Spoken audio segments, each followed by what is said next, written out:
কতটা নিকৃষ্ট হলে পারে মানুষ মানুষের হাতে বেইমানি করতে পারে। আমি না কাল সারা রাত্রেও ঘুমাই নাই,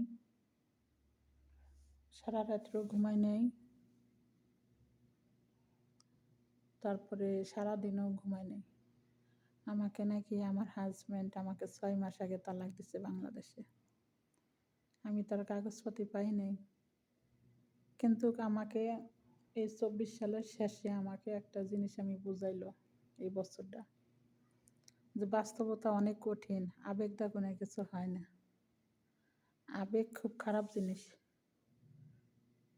আমার দাঁতের গোড়াতে একটু রক্ত আসে তো। তা আমাকে ডিভোর্স দিচ্ছে, আমাকে ডিভোর্সের কাগজ দেয় নাই। সে নতুন বিয়ে করছে, আমার টাকাটা বাড়ি করছি, আমার টাকা ঘর, মাটিটা পর্যন্ত আমার টাকা, সাপ্লাই, ফার্নিচার সম্পূর্ণ টাকা। খোদার কসম, যারা প্রবাসী, যারা ইনকামাই করে, যারা কষ্ট করে, তারা জীবনেও মিথ্যা কথা বলতে পারবে না।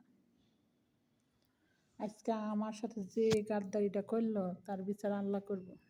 তবে দেখেন কাজ করতে করতে দেখেন হাতের কি অবস্থা গেছে। উপরে একজন আছে আমার সাথে গাদ্দারিটা করলো। আচ্ছা ঠিক আছে, একটু সাপোর্ট করেন।